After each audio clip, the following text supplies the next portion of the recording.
about the presentation today. Just one other point of information that Andrew and Susan and myself will stay on for discussion 30 minutes past the allotted time. So we'll finish the presentation within an hour. But any of you that want to stay on longer and have discussion about the topics, we'll stay on for an extra half hour as long as there's people here that want to talk. So this was a great opportunity for us to partner with the American Association of State Colleges and Universities to do this survey. We surveyed all of the chief academic officers of the AASCU institutions.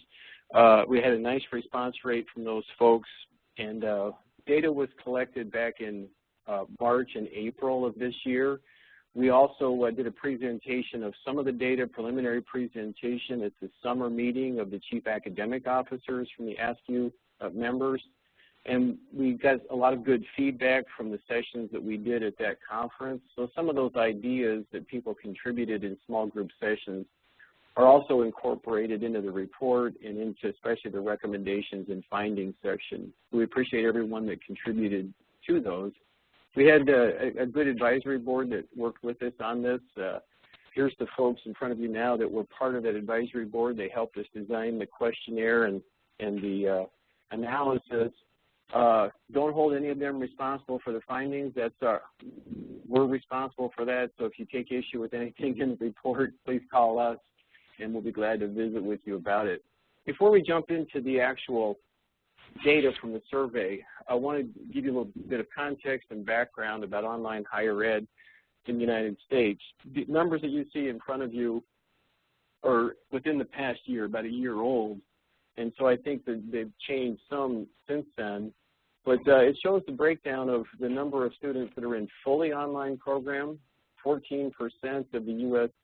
college population are enrolled in fully online degree programs or certificate programs. That represents about 3 million students out of 21 million. 45% are taking at least one online class. And again, I think those numbers are starting to grow, especially as we recognize that the overall student population has shrunk the last 2 years, whereas the online populations continue to grow at a pretty rapid clip. They've slowed down the last couple of years, but there's still a significant increase year over year in the number of students that are taking online classes. I think that this slide represents a significant accomplishment for U.S. higher education. I liken it to major accomplishments like the Manhattan Project back in World War II, or President Kennedy's mission to put a man on the moon. If a U.S. president 15, 20 years ago would have said, we're going to have 15% or several million college students in America taking their programs fully online, I think people would have laughed at that. But kind of quietly behind the scenes, this has happened over the past 15 years, where we find ourselves in a place where we have a large number of students going online, get their college degrees, and we've really created an alternative path or route within U.S. higher education for people to earn their degree. And built this kind of infrastructure around it and have it up and running. I think it's a tremendous accomplishment, and I applaud all of the people that are on this call or have worked in their own institutions to make that possible. We do a survey every year called the Online College Student Survey, and we pulled some data out of it, and we'll put a little bit of that in the discussion here today. But this is the breakdown from that survey. These are fully online college students, so keep that in mind. As of a year ago, 65% were in nonprofit, 45% of those in the public sector, 20% in the private independent colleges, and 35% were for-profit. We think these numbers are changing even as we speak. Within the past two weeks, for example, University of Phoenix announced that they're closing a number of their campuses, that they're laying off 500 employees because of shrinking enrollment. They've gone from over 300,000 students just 2 years ago to just a little over 200,000 today. So next year when we do this survey, these numbers on the bright blue side will obviously shrink. Strayer University announced about a week ago that they're closing a number of locations. So we see significant changes and I think there's good reason for that, because the public institutions, the private nonprofit sector has been moving into online, and more institutions are offering programs, and so students are responding and taking those.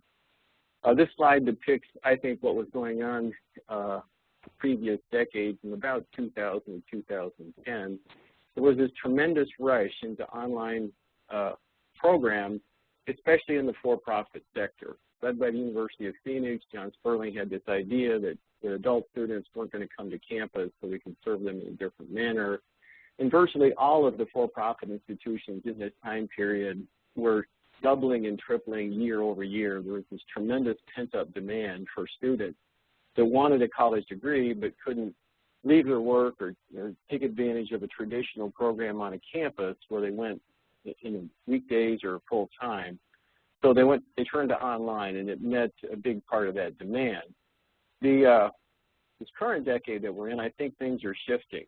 This slide depicts what I think is going on right now, and that's that there's a rush now, but the rush is in the nonprofit, private institutions, and the public institutions, and more of those students that would have gone to a for-profit would prefer a public or a private nonprofit, and so they're shifting over. That's why we see this decline, major declines in many of those for-profit institutions, and good growth, which we'll show you here in a little bit, some of the data about the growth that's going on in the public institutions, especially. So there's not a large national institution at this point like University of Phoenix. There are some large ones like Liberty University in the private sector in southern New Hampshire that are growing pretty quickly. But more and more, this is a local issue where there are lots and lots of institutions across the country represented by these little circles that are offering online programs within their region to typically a local population. And they're meeting a tremendous demand that's there. They're growing quite well. I think there's a lesson in this, just a quick comment for all of us to pay attention to, and that's that I think that just as the for-profits got crowded and got now being pushed out by the competition from the nonprofit sector, I think by the end of this decade there's going to be a similar crowded situation for all of the institutions that offer online programs. And right now I think it's fairly easy to launch programs, to recruit students. The demand is still strong. But in the next 5 or 6 years, I think that window is going to close and it's going to become much more competitive. So it behooves those of you that are leading online programs or developing them to think about the quality of your program and how you're going to compete when things become more crowded here in the not too distant future. One other item, a question that we asked in the online college student survey was about the likelihood of students attending campus programs face-to-face if it was available versus online. And we saw this kind of data in a couple of these questions, that a large percentage of these students have said they're not going to go to campus to go to school. If it's not available online, they'll look for another institution and go there. So again, there's a nice opportunity here currently available to institutions that want to serve the student body by developing and offering online programs. So let's jump into the data from the survey itself now with that background behind us. This shows the breakdown between the public and the private institutions. We did a similar survey of the private CIC, Council of Independent Colleges,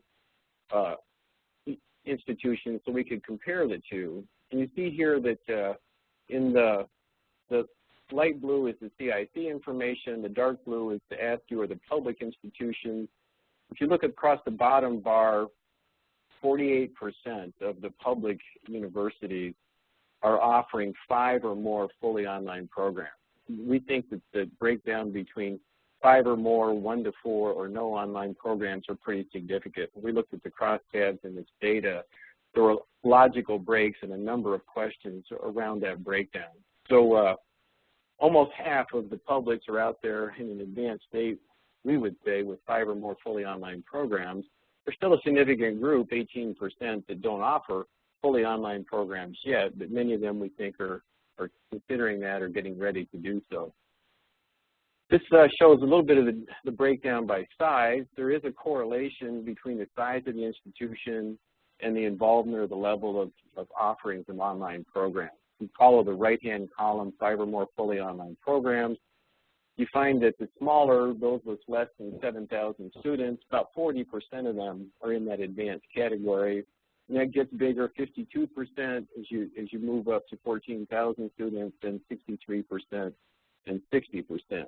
So there is a correlation with size. The larger institutions tend to have a little bit more of the fully online program. But the data also shows this slide that any institution can do this, and many of the smaller institutions are out there with a significant number of online programs.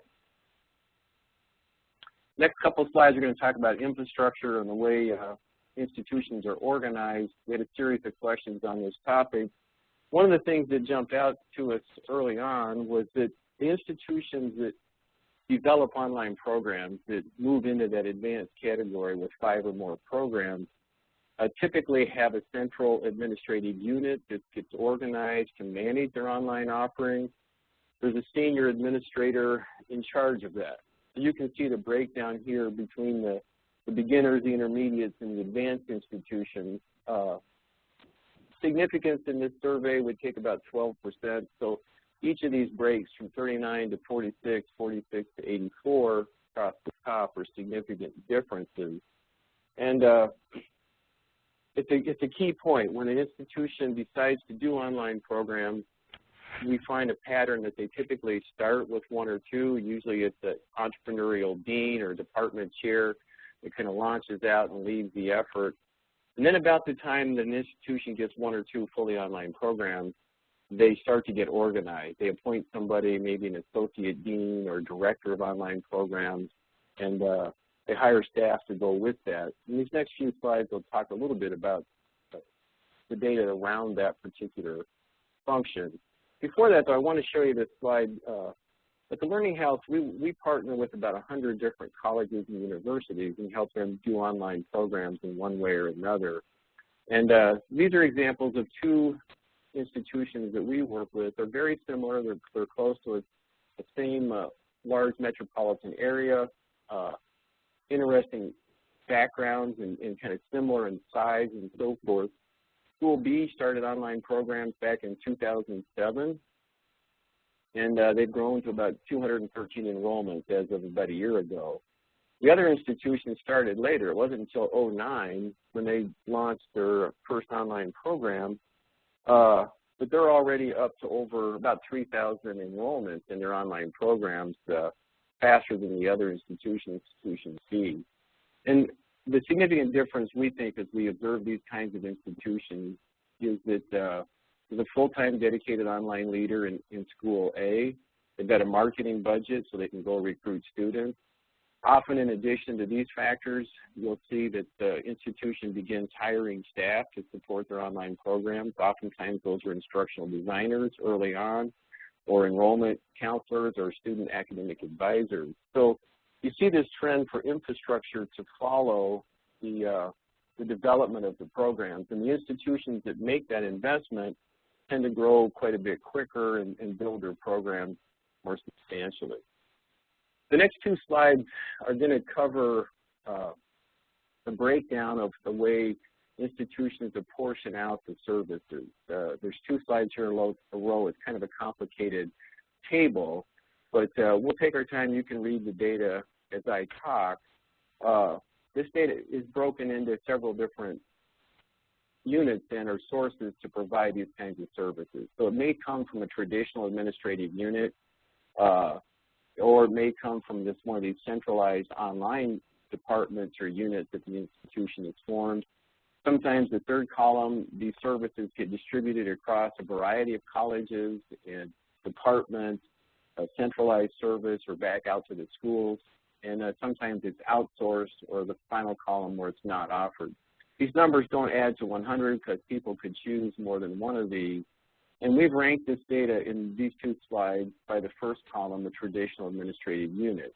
So enrollment management is the first service. 76% of these folks reported that they have a traditional unit, administrative structure to provide enrollment management functions.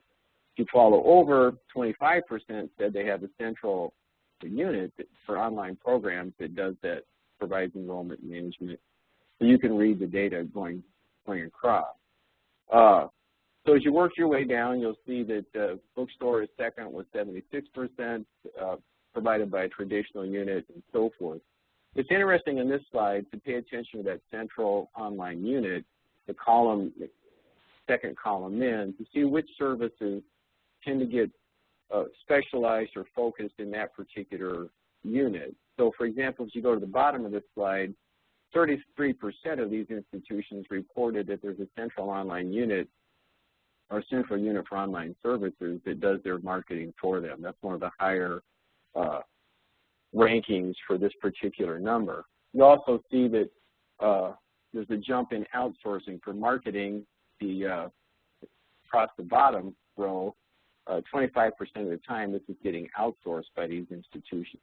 We did see a correlation when we looked across all of this data that as an institution moves up the ladder and offers more programs, become advanced with 5 or more programs, there's more of a tendency to outsource functions like enrollment management, marketing, and so forth. They get so big and they realize that some assistance would be helpful in this particular factor.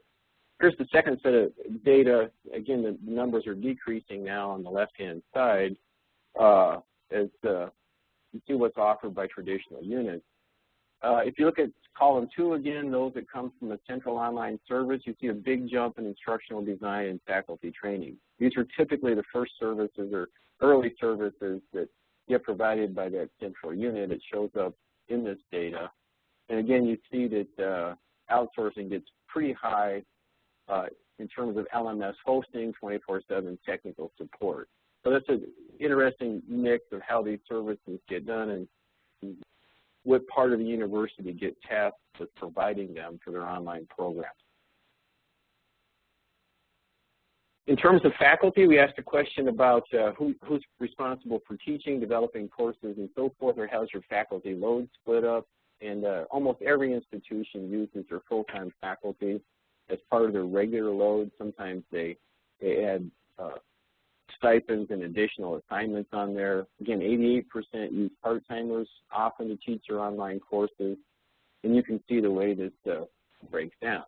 I was personally kind of surprised and interested in the final column there. 32% of these institutions report having full-time faculty who teach only in their online programs. And this is the trend as we had the discussion groups that came through, that more and more institutions have faculty that are only teaching online, but they're full-time, regular faculty, which leads to a number of interesting issues which we'll get into a little bit later here. And then the compensation, oftentimes it's typical, 71% report that they'll pay the faculty members a stipend or an extra assignment of some type to develop a course, but only 21% pay additional compensation for teaching online courses. And that number appears to be shrinking. So there's a pattern that evolves that faculty get compensated to create or to build an online course, but not necessarily to teach them. We move into the finance section. There's a couple slides here. The institutions tend to use a central budget process where all the revenue comes into one pot and then gets appropriated out through the normal budgetary processes at the institution. A small percentage, about 14%, use this overhead cost recovery method, which means the unit that's creating that revenue, whether it's a continuing ed unit or a particular college or institute or school within the university, gets their revenue first, and then whatever they need for their direct expenses, then it goes into the central pot, and after that, it gets appropriated out to as part of the regular budget process.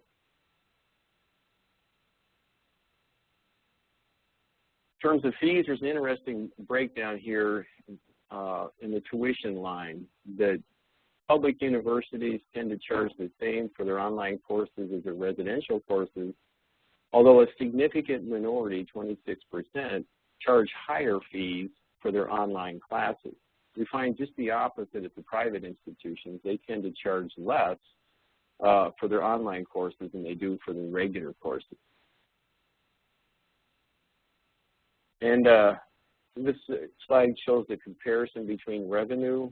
Interesting that a large percentage of both publics and privates have a difficult time actually accounting for their revenue from their online programs. They get mixed in their budget in a way that they can't isolate it and really can't tell how much their revenue is being generated from online programs.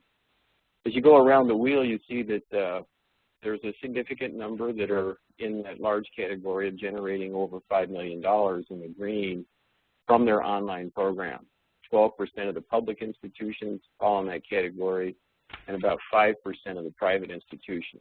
So again, if you look at the breakdown by the number of online programs, obviously those institutions that have 5 or more online programs have been doing this for a while and have built out their offerings will tend to be in that 5 million plus category. Dave, I just wanted to jump in. This is Susan. I just wanted to jump in and make a comment about the higher than residential commuter rates that might be charged for online education. In only 10 states are universities allowed to set their own tuition rates, and so sometimes the only way that institutions can increase their rates are sometimes or increase their revenue, sometimes in fees, but also sometimes in these online courses. And so the fact that they're charging more may not be the result of a market analysis. It may just be one of the few opportunities that they have in this environment, highly regulatory environment, to be able to generate additional revenue. That's a very good point. The public institutions are often kind of locked in by state level contracts or by policy set at the state level in terms of their tuition. So they do get some flexibility when it comes to the online programs. In the discussions that we had with people that attended the summer conference, there was a number of interesting comments around the idea of who gets the revenue. And a lot of frustration expressed by some people that were leading online units, or they were offering online programs through their college or their department, but then couldn't get the budgetary appropriations to maintain and sustain and grow those programs. So they felt frustrated that they were generating a lot of FTE and revenue for the institution, but then they couldn't, through the budget process, get the funds that they needed to manage that. There's also a host of issues for the public institutions around in-state, out-of-state credits, how those get counted. So it's a complex issue for these institutions. We'll move on to what's the impact of on the institutions. There were a series of questions about the barriers that institutions experience. And this slide, again, is rank ordered by those items in the first column where they've experienced this as a barrier. Then it moves over to the second column they're still experiencing versus the ones that have overcome it or did not experience it. So there's 90% felt that faculty time and effort to teach online was a barrier, and 53% are still experiencing that particular issue. The next one down, the lack of acceptance of online instruction by faculty is a big barrier. 87% experienced it, 53% are still experiencing it. So you can see the results here yourself. Those are significant issues. And again, if you look at institutions by the ones that have been able to add more online programs, clearly the ones that have 5 or more programs have been able to overcome this barrier, and they've taken care of it, but there's still, even with those institutions, a significant barrier here. So it's an issue that each institution has to deal with and continue to work on. Outcomes are a pretty interesting slide in my estimation. These are outcomes that were reported by the institution, so increases in access, attracting students from outside the traditional area, provided pedagogic improvements, revenue, enrollments, and so forth. In my experience in higher education, it's very rare to find this amount of positive outcomes from one major innovation. So as the institutions go online and offer these programs, there are a number and a variety of significant positive outcomes that come from it that they're reporting, which again I think is good news for all of us.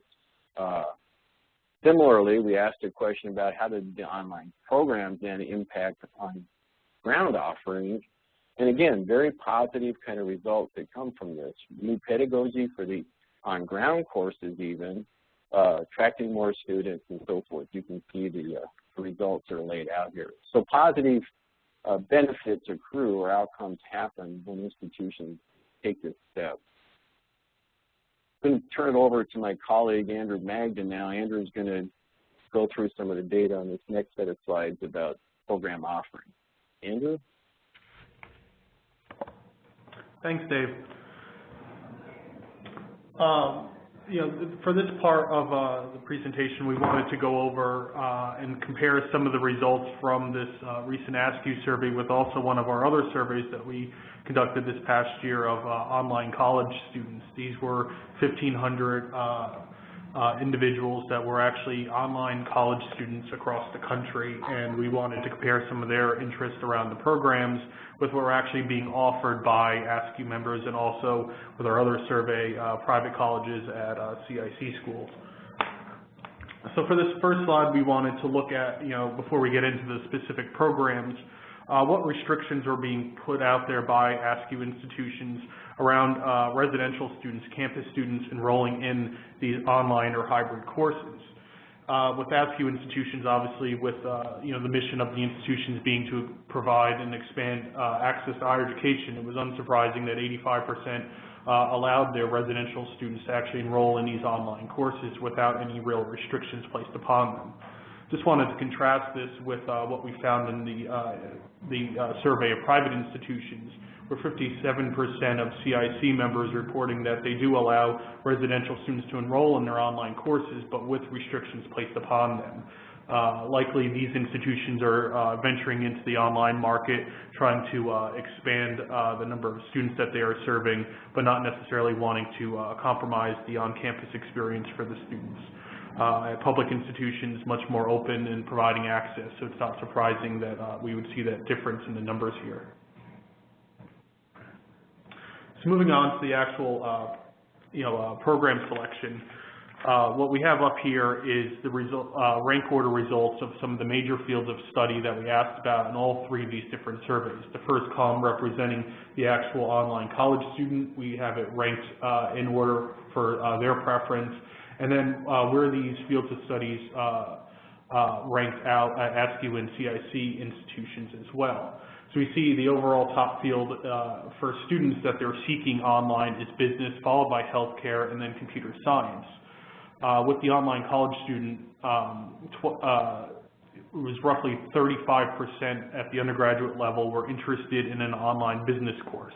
This is more than twice as many as we found in the next category, healthcare, where there was roughly 14% of students interested in healthcare programming. So by far and wide, business is the most sought after field online by online college students. And we find that these top two fields, business and healthcare, are some of the most widely available fields being offered by both public and private institutions. But after business and healthcare, we start to see some real differences in what's being offered at some of these institutions. We see specifically at AASCU institutions, computer science, which is the third most sought after field by online college students, ended up being one of the 6 most offered fields at the undergraduate level. So really representing a gap there in what the students are looking for and what these institutions are putting out there. Equally, at private institutions, you see computer science, kind of middle of the pack, very few of them offering it. So there really could be a potential gap here where there is unmet demand on the student side with institutions not really offering these computer science programs. Other interesting field to look at is also psychology and social science there. You see psychology for online college students is the 6th most sought after field, but 9th offered by AASCU institutions.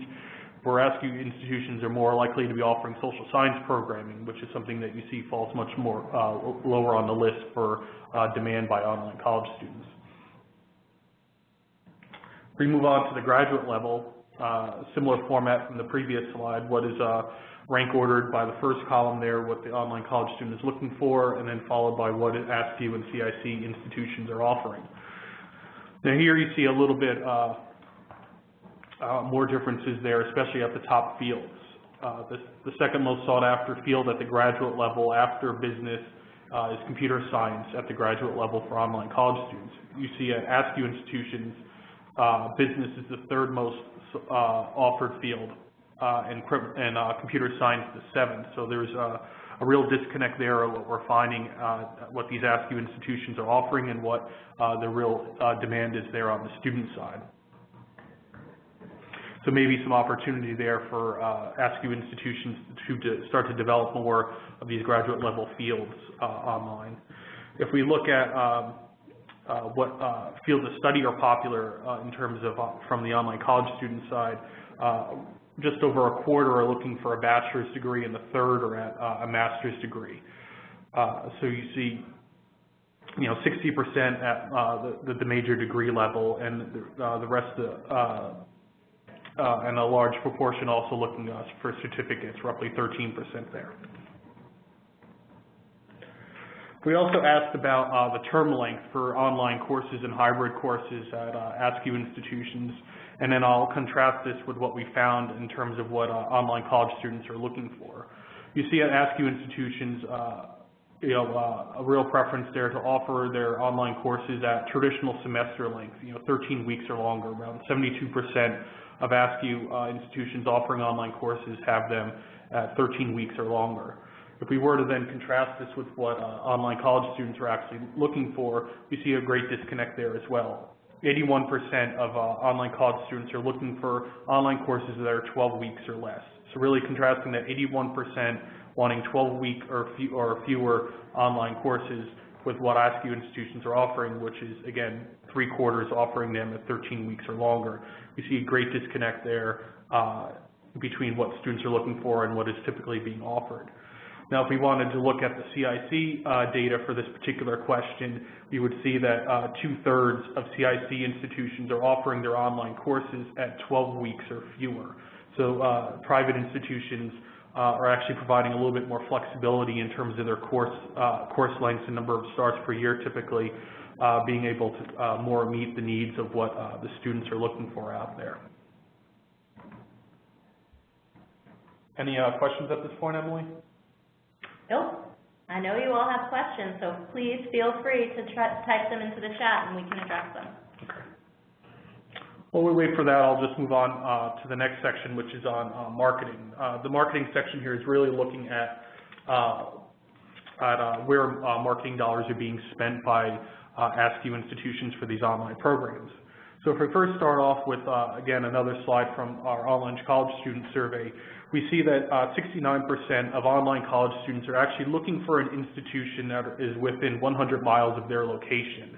So although online has the ability to serve individuals across the country or around the world, online college students are still taking a much more local or regional look in terms of the providers that they're examining before making their decision on what program that they're going to enroll in. So with that in mind, we look at this data from the AASCU member survey, and we see that half of AASCU institutions that do offer online programs, half of them are marketing one or more of those programs at a national level, and 1 in 5 is marketing a program internationally. So if we take in mind the current state of budgets being cut and restrictions being placed on spending, one of the notes that we wanted to make was taking away from here the best use of your limited resources. If you have a really limited marketing budget, really keep in mind that roughly 70% of your students, your online students, are likely coming within a 100-mile radius of your campus. So really, is it the best use of your funds to be marketing some of your programs nationally and internationally? Now, marketing them nationally, internationally may make sense if it is more of a niche field or a particular program that you really are well known for. But with some of the mass market fields that we showed on the previous slide, those business and those healthcare programs, maybe it's not the best use of resources to market those programs much broader than that 100-mile radius. We do have a question. Kelly is wondering if there's any data related to PhD programs that you can speak about. PhD programs, doctoral programs online are obviously much less popular. With the online college student survey, we found that roughly 4% of online college students are seeking or currently enrolled in a PhD program. In terms of doctoral programs online, they're much less common. I don't have the number off the top of my head, but it's really a much more focused and niche market. Typically what you would find online for doctoral programs are EDDs, which are education doctorates, DNPs, Doctor of Nurse Practitioner, or DBAs, Doctor of Business Administration. Typically these programs can be completed with little to no residency and either a virtual thesis defense or some sort of capstone project that wouldn't necessarily require them to defend it in person. So really taking advantage of that online medium. And also, these programs, the ones I listed out, if you really look at them, they're very practical oriented, really leading to either advancement in a specific career or can be used in, say, a consulting fashion, a DBA for someone who wants to be a business consultant, just using that title more. They're not really theoretical-based programs, they're really practical, hands-on programs that someone can use in their careers. Anything else, Emily? No, that is it. So we move back to Dave? Dave, take it away. Okay, these next few slides, we ask questions about what are your plans for the future. So a couple of data points here that we're sharing. We have a list of a large list of options that people could pick from in this question. So we took the top 4 responses from 3 categories: what they're currently doing, what they plan to do in the next year or 2, and what they have no plans to do in the immediate future. So we'll give you the top answers for each of those 3 categories. This first one is, what are you currently doing? And you find that 50% are offering fully online undergrad programs, with the choice was credit for prior learning, large percentage, 44, grant credit for prior learning, 41% are doing fully online certificates, and 41% are planning on increasing their international student enrollment, which is interesting in light of the earlier data that Andrew was discussing. So this gives you some idea of the priorities. If you look at the entire report, you would see the whole list. There's about a dozen choices that we gave respondents to this particular question. Now, in terms of what they're planning to do, here's the top plans. 42% of the AASCU institutions planning on developing fully online certificates, 41% growing their international enrollment. Interesting that 35% are planning on using MOOC content in their regular classes, and then 32% are planning to increase support services for their online students. And then the last column was the top responses where there's no plans. So even though they're going to plan to offer MOOC content in regular classes, 73% have no plans to grant credit for MOOCs or to offer MOOCs themselves.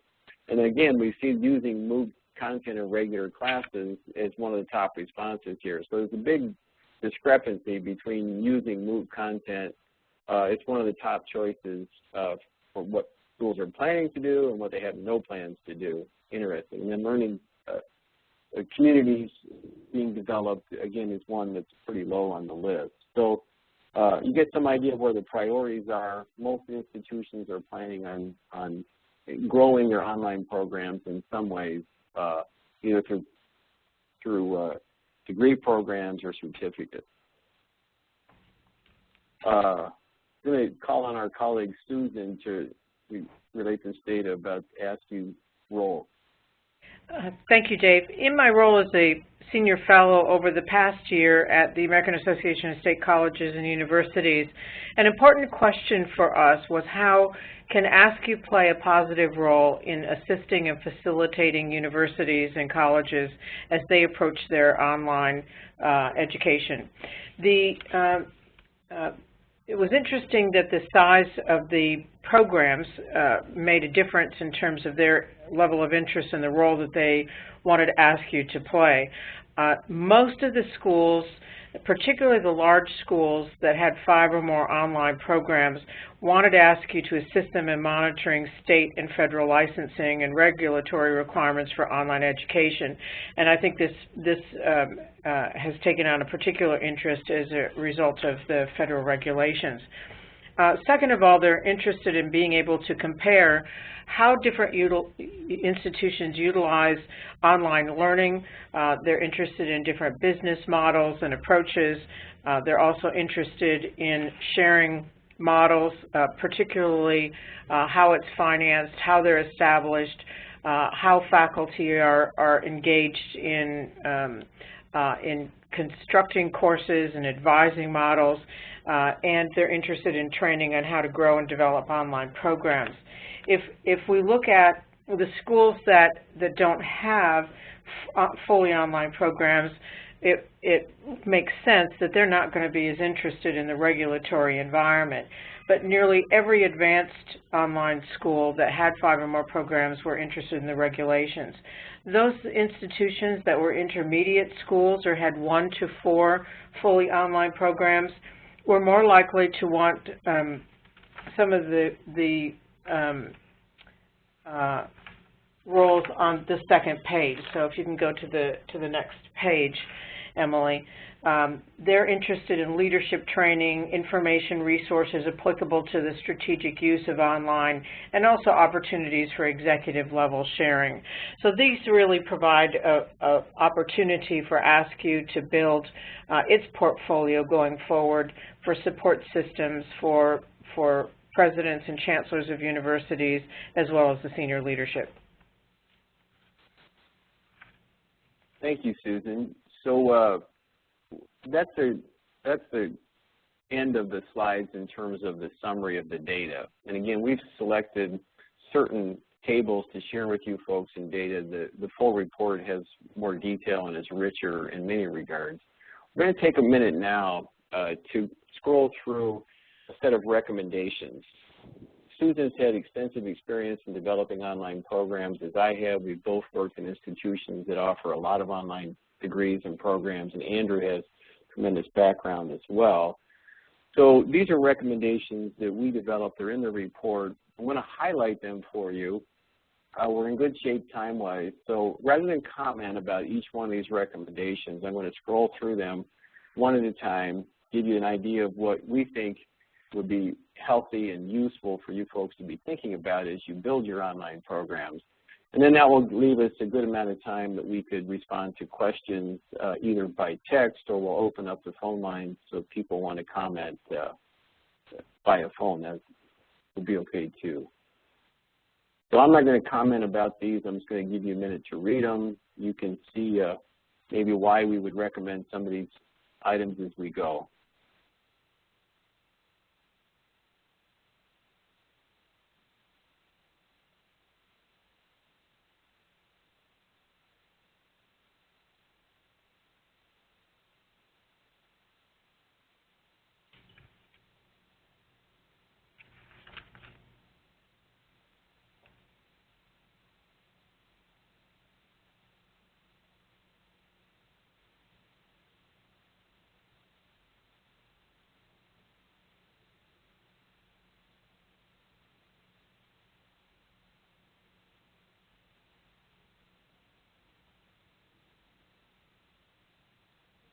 We've had a chance to look at some ideas from us. We're going to open up now and take questions from the audience. Emily, if you could open the phone line. If people want to talk, you can raise your hand and we can give you the mic, or if you want to type in your comments, that would be great as well. And we'll respond to whatever questions or comments that anyone wants to make. The floor is yours. Okay, we actually have 2 questions. Luke Dowden wants to know, were there any surprises in your findings? I'd say we could each answer that. My surprise was around the tuition that the public institutions tended to charge more for their online programs. That was kind of a surprise to me. Andrew and Susan, do you have comments?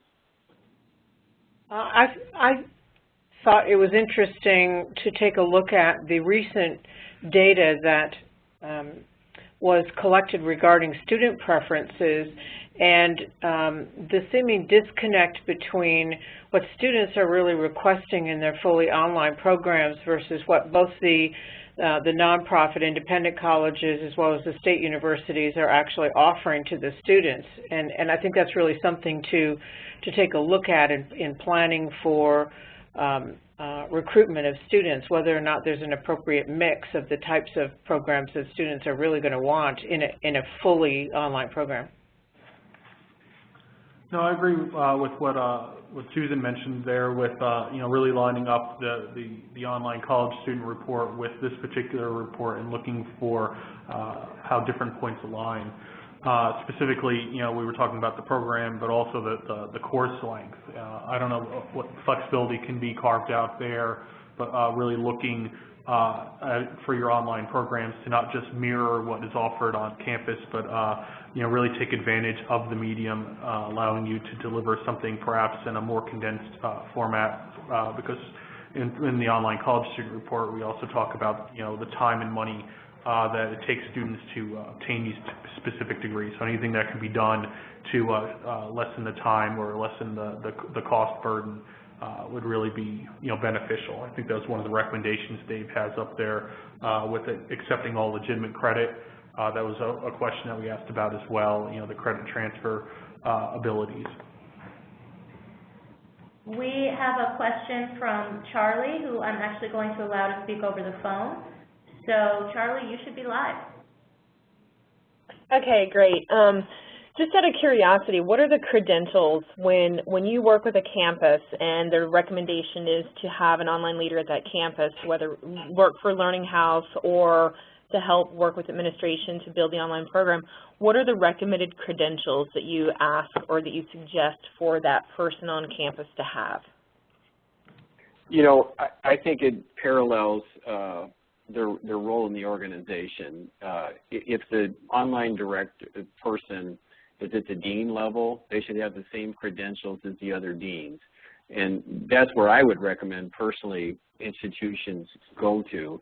The person that heads up your online programs to be effective needs to be a peer to the other deans and be able to communicate with them as a peer-to-peer and have that kind of visibility within the organization.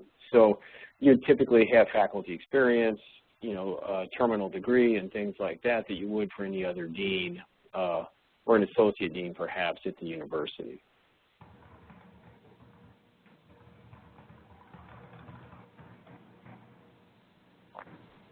Okay. We have a few more questions coming in. Mary wants to know, can you talk about methods to incentivize faculty to teach online? Yeah, I'd like to jump in on that one, and then Susan, I'm guessing you may want to speak to it too. So obviously this is one of the biggest barriers. Faculty concerns about online teaching is a big barrier to overcome. And as we interviewed and talked with institutions that especially have moved into that advanced category, they do a variety of things to incentivize and encourage faculty, but the number one thing is training. Training. Faculty need to feel comfortable and competent when they go to a new environment like this. And the better knowledge they have, the more knowledge, the more comfort they have. Also, people that can work with them and help them on course design, so instructional designers become pretty important. But we've talked to institutions that provide kind of financial incentives. If you do an online course, you'll get an extra stipend. They do incentives to come to training and take classes and all kinds of things. The free laptops, somebody said, a laptop for an iPad computer for faculty that would go through the training program. Anything to get people more experience and comfort level with it. And then we kind of break these schools or colleges and universities into different categories. There's a select group at the top end, maybe 4 or 5% of all universities, that really have integrated their online program across their campus. I call them fully integrated. Most of the faculty teach online. Most of their programs are offered online. All of the VPs support online and through their area of responsibility. These institutions actually, they start with these strong centralized operations with a dean of online or so forth. And then as they move into this top tier of fully integrated institutions, that tends to dissipate because everybody's doing it and everybody's responsible for it. But those institutions do something which is they use faculty ability to teach online as the key hiring criteria. If you can't teach online, they're not going to look at you as a potential candidate. So once they get to that level, it's kind of accepted in normal practice. Susan, you want to add anything to that? Yes, there are a number of different options that are available. If online teaching as a mode of teaching or hybrid are part of the institution's strategy going forward for increasing access or growth of the university, it's important to build into the whole promotion and tenure process that teaching in multiple formats is an essential part of their position. As Dave said, training is absolutely critical for these individuals to be successful, and having a team of course designers, studios, animators, and others available to them really is beneficial in terms of their success.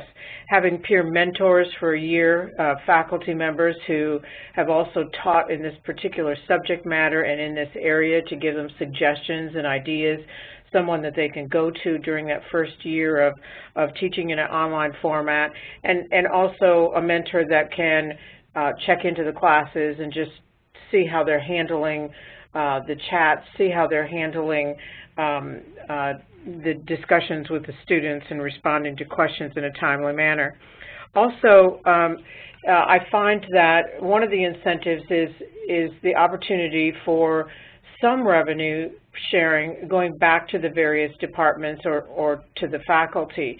In environments where all of the revenue is captured in a central location, there isn't as much of an incentive for the deans and the department chairs and the faculty to teach in an online format, because most of our institutions are in a resource-starved environment, and so they're looking for opportunities to be able to pay for faculty to go to conferences and present papers and so on.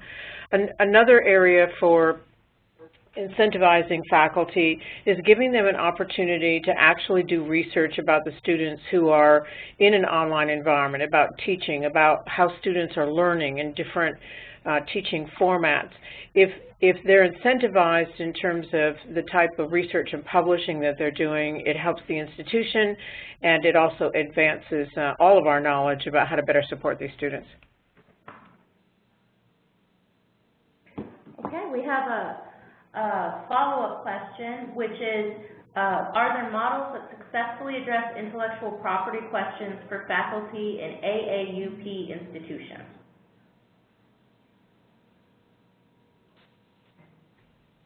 I'll make a general comment about this, and then my colleagues may want to respond too. We did ask, one of the questions was a question about barriers, and intellectual property was one of the options on there in the survey, and it's not a big issue for most of these institutions. They've found a way to accommodate that or deal with that. I don't know exactly how they do it. We didn't ask that particular question, but as I recall, maybe 20% or so of the institutions thought it was an issue. So my experience tells me that most institutions have worked that through, and the more common activity or action is that the institution specifically contracts with the faculty member to create a course for them, an online course. They get paid for that course either as a stipend or as a release of their load. And the institution typically specifies that the intellectual property rights reside with the university then. There are some places I know that share those those rights, and that works well as well. Susan, Andrew, any further comments? I concur with what you just said, Dave. There are also some institutions that will allow a faculty member, if they move to another institution, they will allow them to utilize the content, but they can't resell it. And so I think in many cases there's so many open sources that are available these days. A lot of institutions are utilizing the open source content more often than creating their own. And there are a number of opportunities to license for a period of time, license materials for a period of time. So we've found that the course designers are usually fairly well trained in what they need to be looking for in terms of intellectual property, and a number of institutions have a designated person on their campus that is specifically responsible for intellectual property. But it continues to be an issue that we need to watch and pay attention to, because you certainly don't want your institution to get into a difficult situation with that. So the policies are usually prevalent on most of the campuses, and a lot of those policies apply directly to, regardless of whether it's an online course or whether it's a face-to-face course that's developed.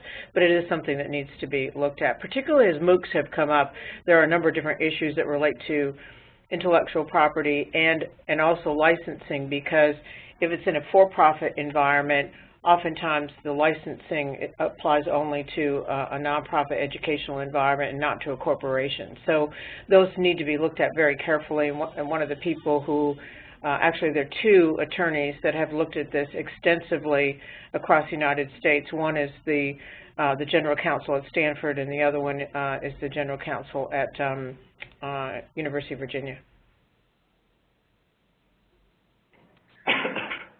I took a minute here to advance the slide. We're getting very close to the end of the appointed hour, and I wanted to let you know that both of the surveys that we've referred to here, the online college student survey, which is the survey of 1,500 fully online students, and more importantly, the survey from today's presentation about AASCU institutions, online learning at public universities. The slide here shows you the place where you can go and download both of these reports. They're free. We encourage you to download them, share them with your colleagues, and use them as widely as makes sense to you.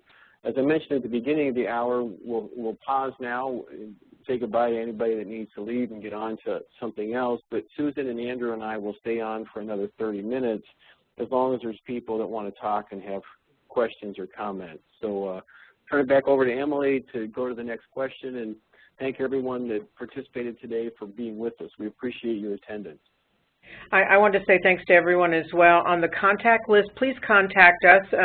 I do want to make a correction on my email is sca39 at drexel.edu, sca39 at drexel.edu. So please contact us, send us emails if you have any questions to follow up. We will be more than happy to respond.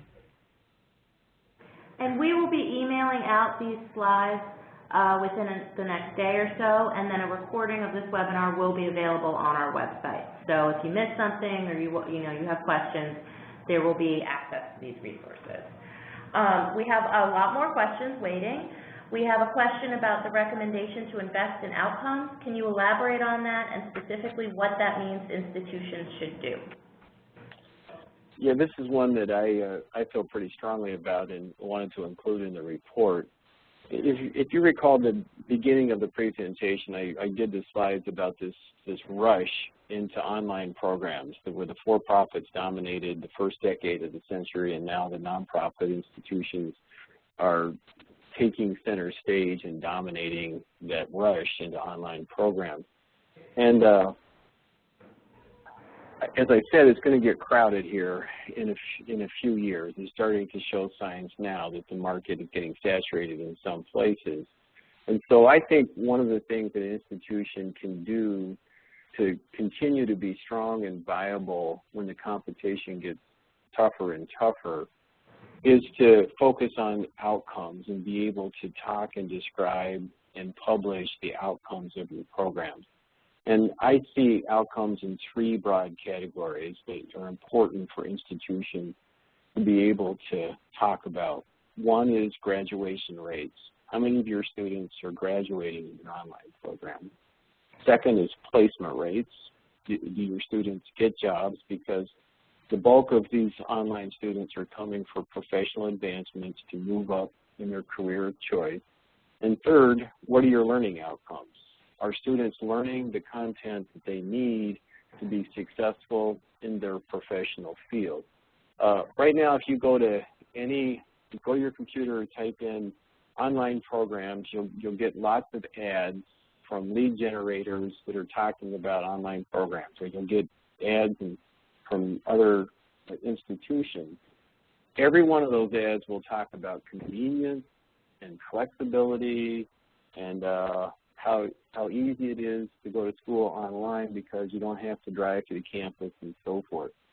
Convenience and flexibility is 10 years old, and it's time for institutions to move past that because everybody else is talking about convenience and flexibility. The institutions that can describe their outcomes, actually calculate their outcomes and publish them, I think will be miles ahead.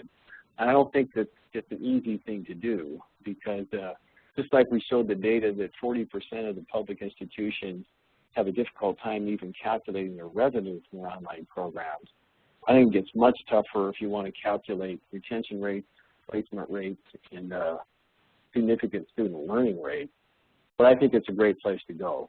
So Andrew or Susan, you want to add to that in any way? Also, if institutions are utilizing any kind of career services and placement, that's a real added value. Uh-huh. No, I agree with you, Dave, that, as you said, 10 years ago, flexibility and convenience was a real novel thing to be putting out there, specifically with higher ed, because, as you know, adults were relegated to evening and weekend courses if they really wanted to go back and earn their degree, and they would have to find, babysitters or take off early from work or sacrifice their weekends in order to earn their degree. So flexibility and convenience was a real powerful message 10 years ago. But as the market has become more and more commoditized and mature in terms of what's being offered out there, the messaging hasn't really evolved, even though the delivery mode has. Great. Okay, we have another question. Do you have a sense of the most successful approach to developing online programs, bottom up with faculty suggesting programs, or top down with the administration selecting them?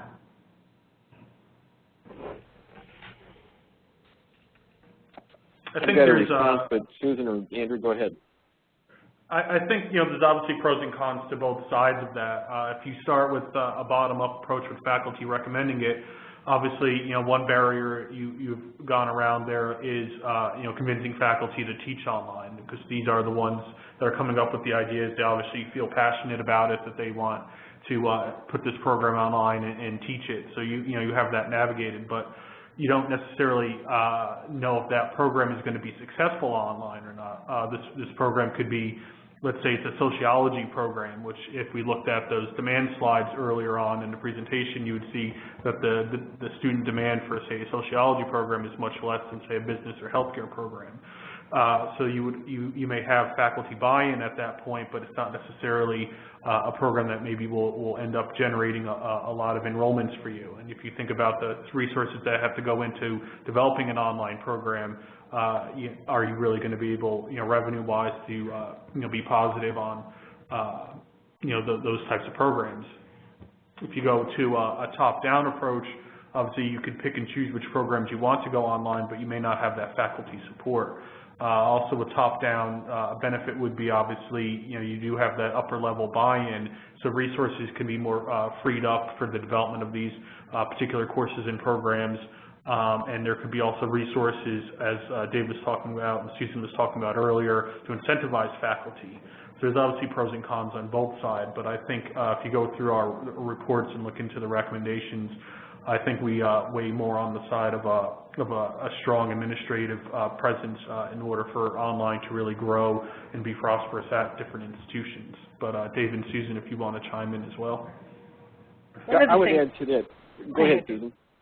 One of the things that we have seen in the growth of online at many of the institutions, and particularly the early adopters of online education, many of whom were AASCU schools, there were a cadre of faculty who were very innovative, who would launch a course, an individual course, for example, online, and then another course online. But the overall success of the larger programs came when there was a formal structure, when there were formal budgets, and there were resources that were actually available to these faculty, so that they weren't just in their office in a Lone Ranger approach designing courses. They really became part of a much more sophisticated and resourced operation that allowed them the opportunity to really upgrade the courses.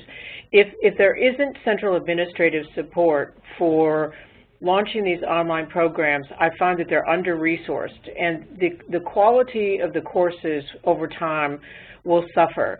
In the early days, campuses could put up courses in an online format, and there was such a pent-up demand that students would take courses that were read-only, chat-only type courses. Today, that's not the case.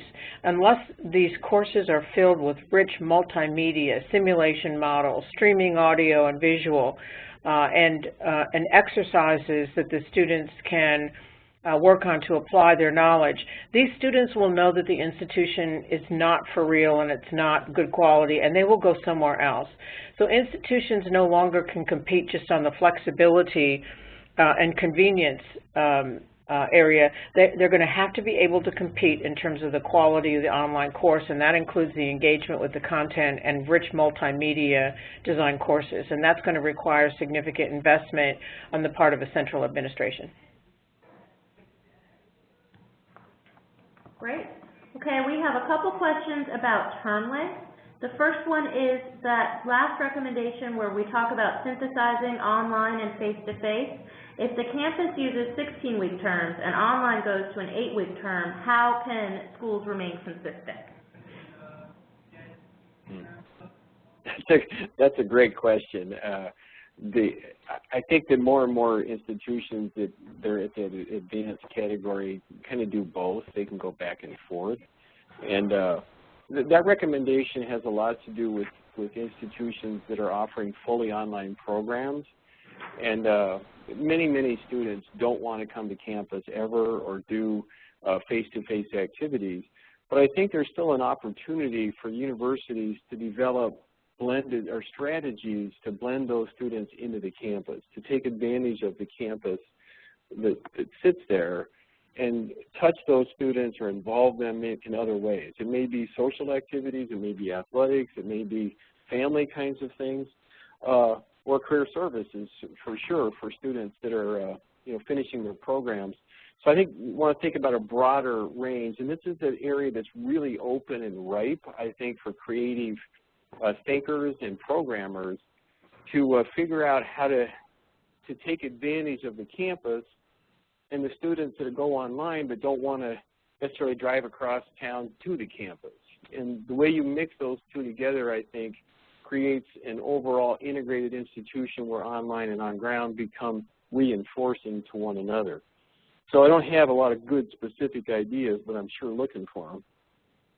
Well, I also think that students are looking for opportunities to continue to progress toward completion, and that's a priority for every university president and senior administrator. We have to work toward higher retention rates and higher degree completion rates.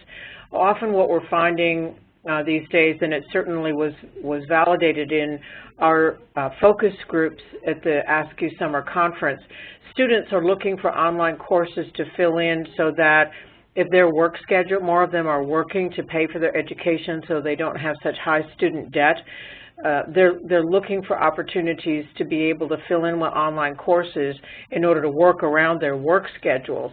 And so I think in order to keep our students in school, we're going to have to look at more creative methods to really have this type of seamless integration so that students can seamlessly mix and match their online and face-to-face and hybrid courses It's not going to be possible for every academic program on every campus, but the more that we can give students options to take that English class this semester face-to-face, but the next semester take it online, and to alternate every semester in terms of the mix of the delivery, whether it's face-to-face, hybrid, or online, or combinations of those, and give the students maximum opportunities. It's messy, it's challenging, it's difficult, but at the end of the day, I think it'll allow us to improve our retention rates for our students. In a related question, can you talk about the recommendations for those 8-week sessions? Are best courses born in an 8-week version? How successful are compressed courses from the traditional semester length? Do shorter sessions yield different outcomes? I don't know personally of any data on this question. Oftentimes when institutions create 8-week lessons, our 8-week courses, they take the same content, the same outcomes, and they put them in that course. They just package them in a different time frame. So there's clearly trying to accomplish the same things and work on those. And students clearly prefer the shorter compressed times, especially the online students. Susan, you have some.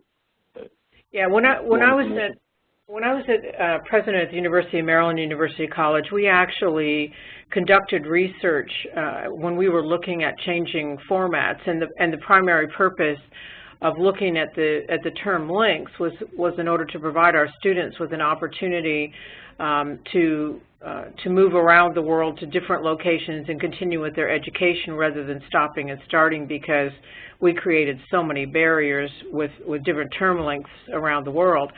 And so we actually researched the course objectives, the courses in our course redesign initiative. When we moved to 8-week courses, we then measured the extent to which students were successful in completing the courses and measured what they learned in those courses. Students actually learned as well or better in the shorter length courses. Sometimes you might anticipate that in the shorter courses the students might not take as many courses, but once they learn the format, they get a little nervous about how fast those courses are. But once they learn the format, then eventually you'll find that they adjust to the fast pace of the course. But the redesign can't just be taking 16 weeks and sandwiching the same 6-week course into 8 weeks. It's really a matter of determining what students need to learn, how they need to learn it best, and ensuring that the course captures the learning outcomes that are necessary for that student to be successful. So research has been done on it, but I would encourage campuses to run some pilot projects on the campuses to just see how well you do with your students on your campus.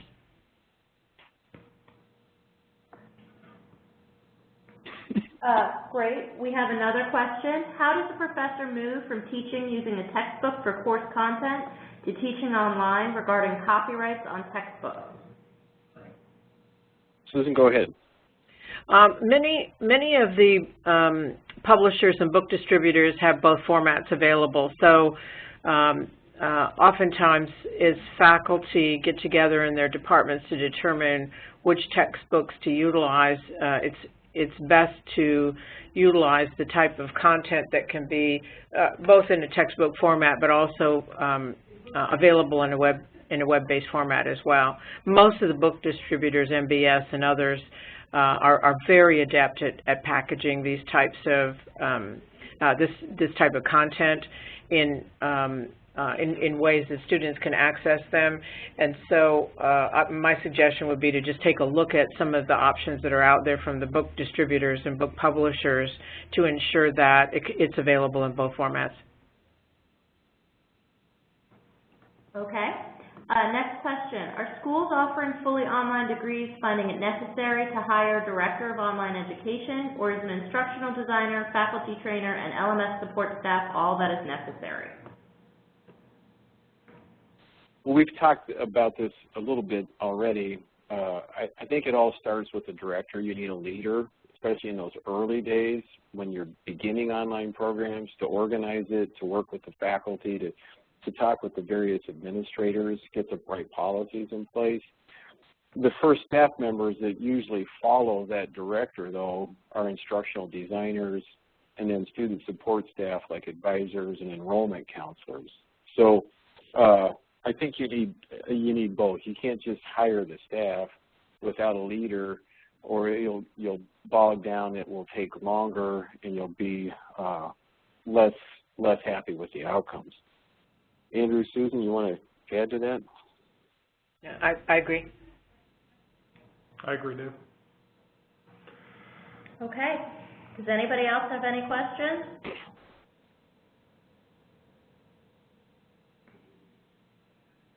All right. Well, I want to thank everybody for joining us today. Like I said, we will be emailing out the slides within a day or so, and the recording will be available on our website within about a week. I also want to invite you to join us on Tuesday at 2 p.m. because we will be presenting the findings of a similar report where we ask similar questions, but this time from private colleges. So please join us for a webinar then if you're interested. You can find all the information about how to register on our website, www.learninghouse.com. And I want to thank Dave, Susan, and Andrew for all their hard work on this report and their great work at this webinar. Thank you, everybody.